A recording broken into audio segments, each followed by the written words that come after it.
Let's make this W-Win sports photo edit in Photoshop. So let's start by dragging in our main image. Now this video is gonna be kind of focused more on the photo edit versus the overall graphic, but I wanted to make this applicable to a win graphic when you see the big W. Pretty common type of graphic you'll see in the sports world. But you can use the same technique basically anytime you want to put text behind a player and still use the main image that the player came from. So to start, I'm just hitting Command T to transform. I'm gonna blow up this photo so we only have our main subject showing through. I'm just gonna line it up with the bottom of the canvas. And now for this top part, obviously we just have white right now, the white background. I'm gonna turn off that background layer.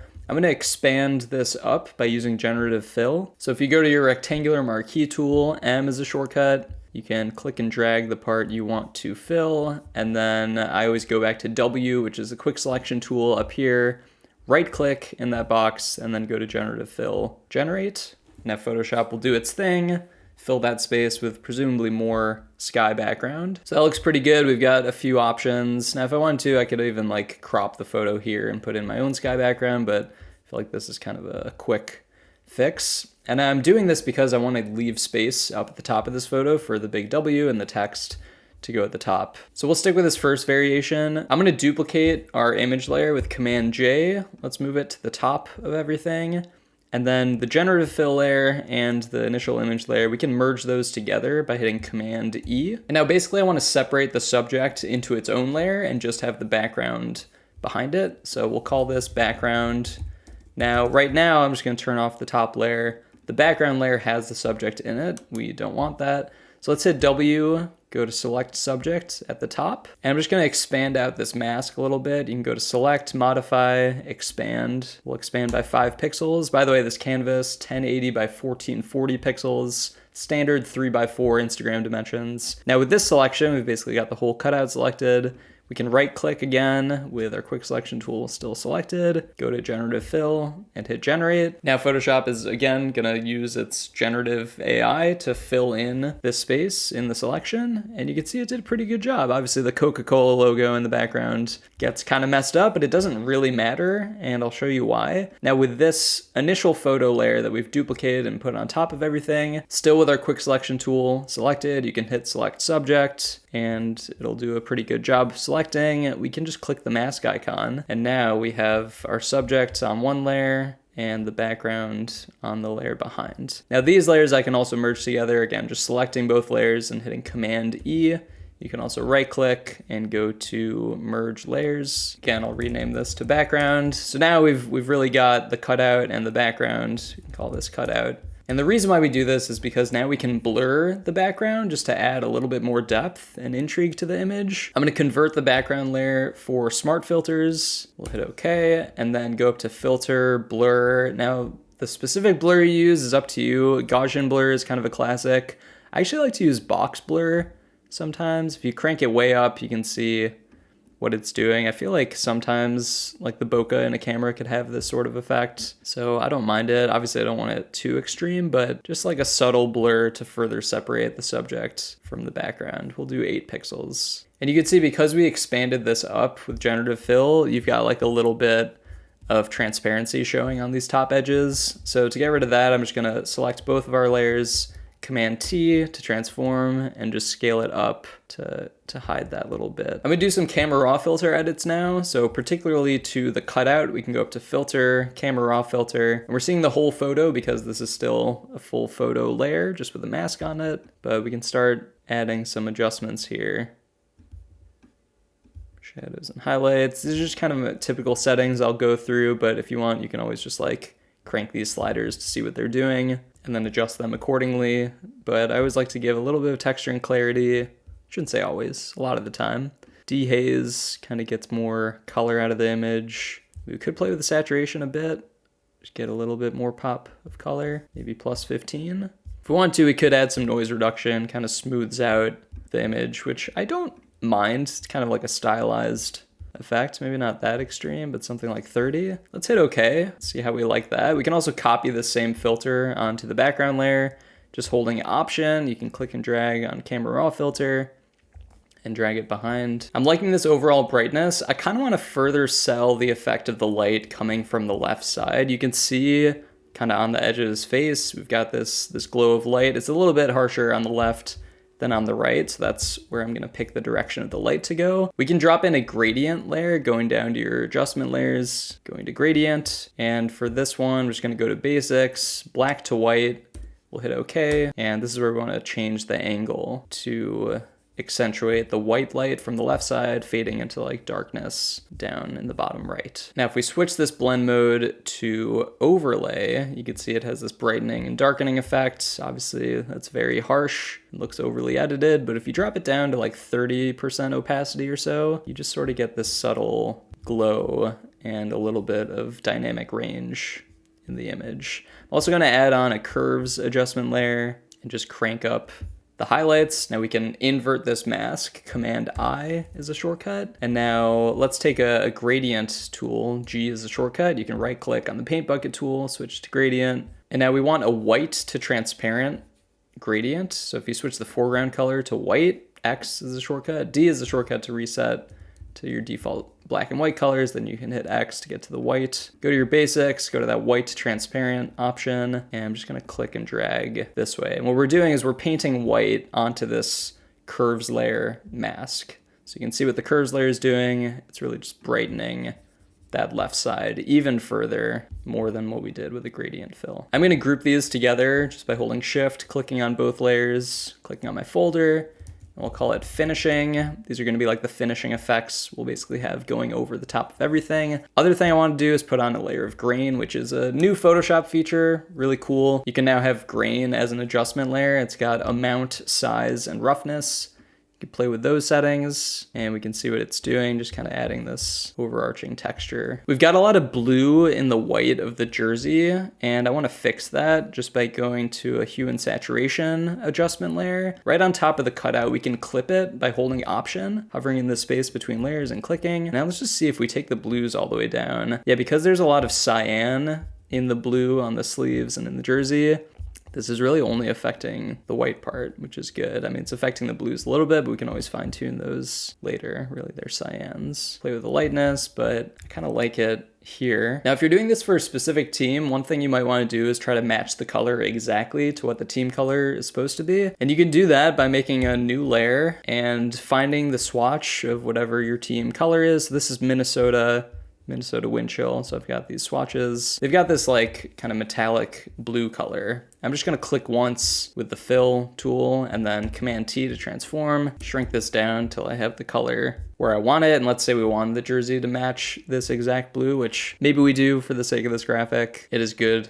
practice. You can go into the hue and saturation layer, go to the cyans, because now that is what's controlling that jersey sleeve color, and then tweak these values until you have something close. So yeah, I mean, something around here is feeling okay. Yeah, maybe something like that. So you can just see a before and after the hue and saturation. Obviously, matching the color is probably the biggest shift, but I do want to also note just taking the blues out of the white is a really helpful touch. And sometimes there's magenta in the jersey too. If you go to your magentas, you can bring that all the way down or bring it all the way up. You can see like it's just a little bit in kind of the armpit and side of the jersey, so we can bring that saturation down as well. You might get greens reflecting from the field too. Again, I would just crank these dials of saturation in particular to see if it's there, and then you could just reduce it if it's not affecting anything that is integral to the image. Last thing I want to do with the lighting effect on the player, you can see we've got like a kind of a subtle rim light on the left side. I want to try accentuating that even more. If you go to the cutout layer, you can go to your effects and do an inner shadow. And now the inner shadow, if you set the blend mode to overlay and set the color to white, you can see if we bring the opacity fully up before and after this inner shadow, it's kind of making this glow in a way that isn't glowing like all the sides evenly, especially if you play with the distance. So right now the angle is 90 degrees, but if we change that to, you know, like 117, you can see the light is now hitting him from that like top left side. So I don't know if we want to max out the opacity, probably not, but maybe just this subtle pop just kind of helps separate him even further from the background. And maybe you like it, maybe you don't. I mean, I feel like the blur does a good job of that separation, but I kind of like with the pop of glow. Oh, and one other thing you could do is just add a dark gradient in the bottom right corner. If you just make a new layer on top of everything, go back to your gradient tool Hit D to reset your colors. We want a black to transparent gradient. So if you go up to the gradient selector, black to transparent, and I'm just gonna zoom out because we want kind of the subtle darkness from the right corner because we have this white light from the top. So now you can really see if we just turn off the finishing effects and then turn it back on, you can see what that lighting is doing. Again, just kind of creates a little bit more dynamicism in the image. So now let's get to the main event. I'm going to add the big W. Let's make a new layer on top of our background layer. I'm just gonna hit T for the type tool. You can go to white for the foreground color and just click once. I'm gonna type out a W. We've got Areno Serif as the font, and I'm just gonna bring this size way up, something like maybe 800. And now we could make this, instead of a white, more of like a light blue, or try to eyedropper a color on the jersey. So yeah, maybe like this level of lightness. And then if we switch the blend mode to screen, kind of makes it potentially a little bit more interesting. I mean, maybe you want a more opaque W. I will not get in your way if you do, but just something you can play with if you like. I do think the sky is like, it's pretty bright up in the top left, so you do lose it a little bit. I mean, let's see if we go back to normal and white. I think maybe just adding like a soft dark gradient from the top definitely helps with a bit of that separation. So nothing too extreme, but I think that is okay.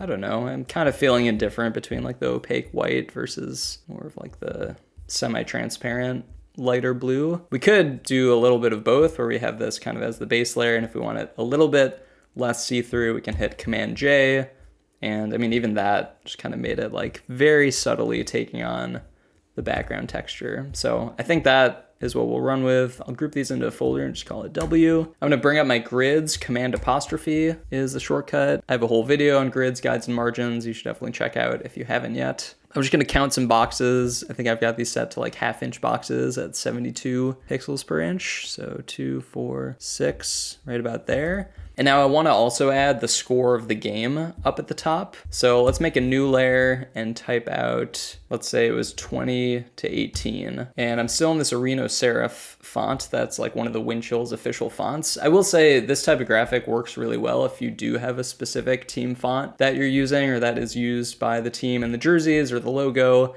Like this is the same font that you see on the numbers. So it works really nicely in this graphic. And I think is a good way to make these graphics feel more team branded, even if they're not like totally popping with team colors. So we've got the score 20 to 18. I'm gonna hit space. We'll type out min. Actually, let's have min at 21. We'll have Chicago on the left side at 20. I'm gonna highlight this side and switch the font to Montserrat. Montserrat regular should be good. I'm also gonna decrease the font size. Let's divide this by 1.6. That is approximately the golden ratio. You've probably seen me use that ratio before, but that's kind of what I use for hierarchy if I'm using font sizes or player cutouts. So now I've got Montserrat regular 33.04. Let's do the same thing. Montserrat regular, let's just call it 33 even for the sake of simplicity. And let's add another space just for a little bit more distance. And I'm also thinking we can make the font a little bit thicker, maybe medium is good. We'll go medium on both sides. And now the baseline, we want to bring this up so it's more like in the middle of the score. So you can do that with this style here in the character panel. Just nudging up with the arrow keys until it's about centered. So moving up 11 points on the baseline. We'll do the same thing on the right side.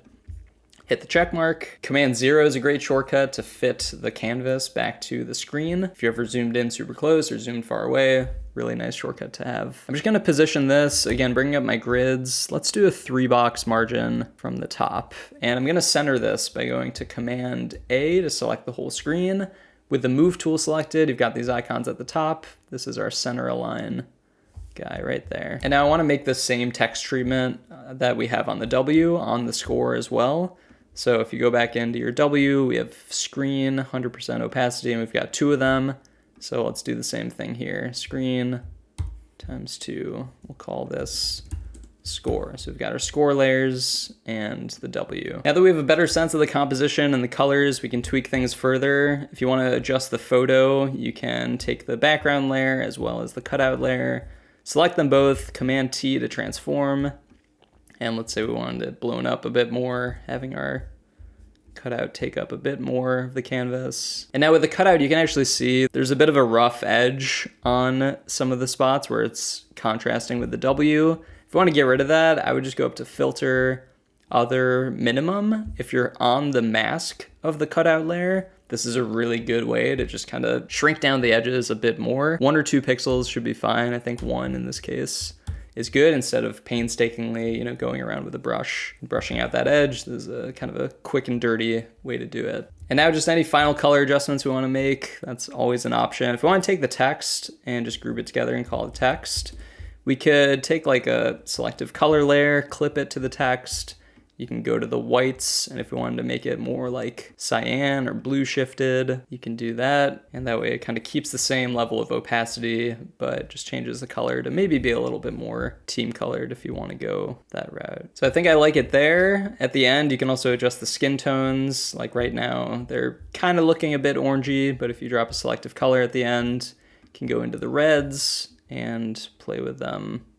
Maybe we make them a bit more cyan, a bit more muted. But obviously you can play with these values however you see fit. But that is where we're gonna leave things for today. That is our finished W-Win social media graphic. You can feel free to add logos to the corners, any game information too, might be good additions, but I wanted to keep this pretty bare boned and really just focus on this technique of the photo edit. I've got another video on a game day graphic also using the wind chill that used the similar technique of separating the cutout from the background and then putting text behind the cutout. I really think it's an effective tool for making any photo edit look a little bit more cinematic, a little bit more postery. So give it a try, let me know what you think. Thanks as always for watching. Let me know if you have any questions, and I'll see you in the next one.